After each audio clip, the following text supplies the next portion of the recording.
Boa tarde, turma. Hoje nosso assunto será juros compostos. Abra um material de vocês aí na página 15. Vou compartilhar aqui com vocês a tela. Deixa eu só confirmar aqui a página 16, desculpa. Então, na aula passada, nós vimos a aplicação de juros simples, né? Que era um juros sobre o capital inicial. Sempre, independente do tempo, o juro era sempre aplicado sobre o capital inicial.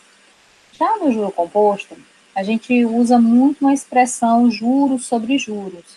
É porque realmente vai pegando valores anteriores e vão agregando os juros em cima. Então, por isso que ele coloca juros sobre juros.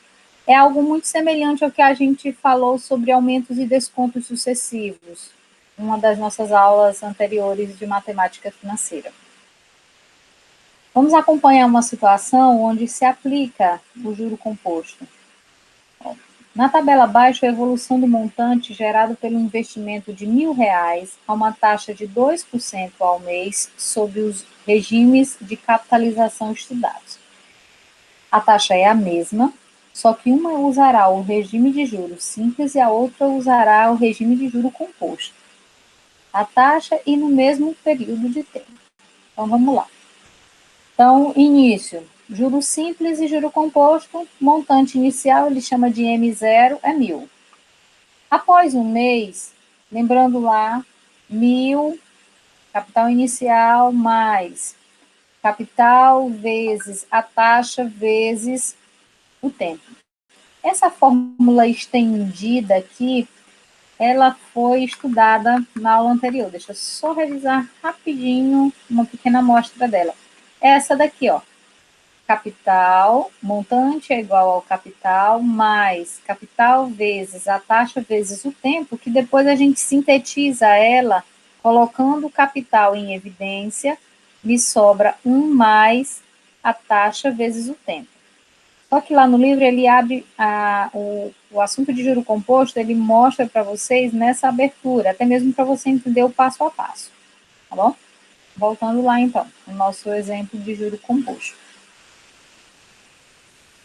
Então aqui, no primeiro mês, aí eu lembre que a taxa é 2%, tá? Então por isso que é 0,02, os 2 dígitos depois da vírgula.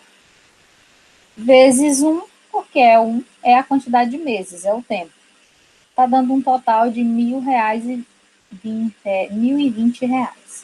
Então, eu já entendo que esses R$ 20 aqui são juros, mas como nós estamos na fórmula do montante, ele já me dá o valor final. Vamos ver a mesma coisa acontecendo, só que agora no juro composto. Aí, observe aqui. O montante 1 é igual a 1.000, mais 1.000 vezes a taxa. Observa que aqui ele não multiplicou o tempo, ele só multiplicou a taxa. Aí deu quanto? R$ 1.020. Deu o mesmo valor do juros simples aqui, no final de um mês. Olha o que acontece agora no final do segundo mês. Então, o montante, continua o capital sendo 1.000, mais 1.000 vezes a taxa. Agora, o meu tempo não é mais 1, e sim 2. E aí já tem um valor final de R$ 1.040. No final do segundo mês, se esse valor empregado a juros simples vai me custar aí R$ 1.040. Vai ter gerado, né, porque se é um investimento, então eu estou tendo um lucro aí de R$ 40. Se esse mesmo valor estivesse a juro composto, como é que seria a aplicação? Observe que agora o meu capital não é mais 1.000, o meu capital agora é 1.020, porque o capital é sempre o montante anterior, que já foi adicionado os juros. Por isso que eu disse que lembra muito a parte que nós estudamos lá de aumentos e descontos sucessivos, porque é acumulativo, né? Então, R$ 1.020 mais 1.020 vezes a taxa. Não relaciona o tempo. Está dando um total de R$ 1.040,40. Já passa a ser mais lucrativo investir por juro composto, porque em 2 meses, no juro simples, eu tive aqui um aumento de R$ 40. Aqui eu já tive de R$ 40,40. Parece pouco, mas a gente vai observar que em determinadas determinado tempo, com o passar do tempo, é mais vantajoso ainda o juro composto nessas condições. Então, o juro simples e juro composto vai estar relacionado ao tempo, quantidade de tempo empregado, tanto para um empréstimo quanto para um investimento. Aqui nós estamos falando de um investimento. Ao final de 3 meses, observe que o capital permanece o mesmo, 1.000 mais 1.000 vezes a taxa vezes o tempo, que é 3, o meu montante agora é R$ 1.060. No final do quarto mês, 1.080. No final do quinto mês, 1.100. Então, de uma forma geral, o meu montante será 1.000 vezes. Lembra aquela situação que eu disse? Colocou 1.000 em evidência, sobrou 1, mais a taxa vezes o tempo. Essa é a minha fórmula geral. Então, independente da quantidade de meses que eu ter aqui, eu vou substituir só aqui no quesito tempo.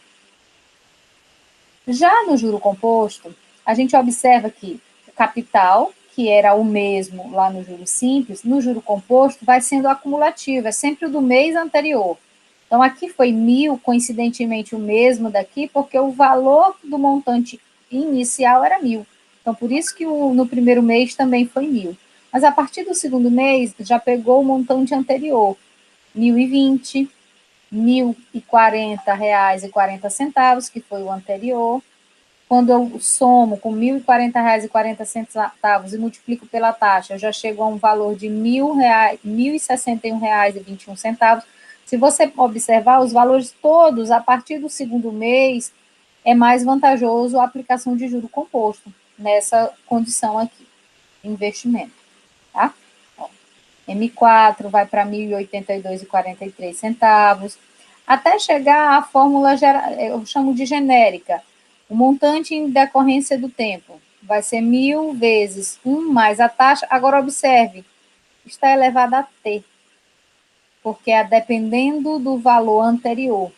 Então, o valor aqui vai ser o mesmo 1.000, capital inicial, só que o meu tempo agora vai estar em potência, porque você observa aqui, que ele foi aumentando exponencialmente, porque é sempre pegando o valor anterior. Então, essa é a fórmula dedutiva do juro composto. A diferença para o juro simples é que, no juro simples, eu multiplico a taxa pelo tempo. No juro composto, eu elevo a taxa ao tempo. Eu tenho uma potência aqui. E aí ele vai aplicando para a gente aqui, Vamos detalhar os cálculos feitos na coluna de juro composto ao final de cada mês. Para isso, considere um capital investido C, a taxa de juro I e um período de tempo T. Então, aqui, capital mais capital vezes a taxa, colocou aqui em evidência o capital, mais a taxa, que é o juro simples que a gente já está habituado. É o mesmo juro simples. Quando passa para o segundo mês, o meu montante 2 é igual ao montante 1 mais o montante 1 vezes a taxa, que é aquilo que nós acabamos de falar aqui, 1.020 mais 1.020, que é o montante anterior, vezes a taxa. Então, é isso que ele coloca.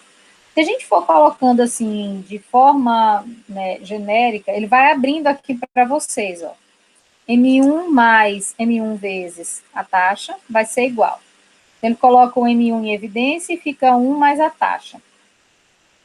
Mas como que eu quero encontrar é M2, porque nós estamos no segundo mês, esse meu M1 já tem essa configuração aqui de capital vezes 1 mais a taxa. Então, aonde tem M1, aqui, ele já vai substituindo por capital vezes 1 mais a taxa. E multiplica mais uma vez por capital, multiplica mais uma vez por 1 mais a taxa, que é a fórmula aqui, E, na verdade, ele está fazendo isso, M1 vezes 1 mais a taxa. Ele está substituindo o M1 por quem? Capital vezes 1 mais a taxa, vezes o próprio 1 mais a taxa. Como os termos se repetem, ele coloca ao quadrado. E assim ele vai dando uma sucessão. No terceiro mês, M2 vezes M mais M2 vezes a taxa. Então, o M2 eu coloquei em evidência, ficou 1 mais a taxa. Mas quem é o M2? O M2 é o capital vezes 1 mais a taxa ao quadrado. Então, capital vezes 1 mais a taxa ao quadrado, vezes 1 mais a taxa. Então, agora, em vez de ser ao quadrado, fica ao cubo. E assim sucessivamente. Por isso que ele chega a essa dedução final aqui, em que o montante vai ser igual ao capital vezes 1 mais a taxa elevado ao tempo. bom? Aí, na sequência, nós iremos ver o exercício resolvido com a aplicação dessa fórmula de juro composto.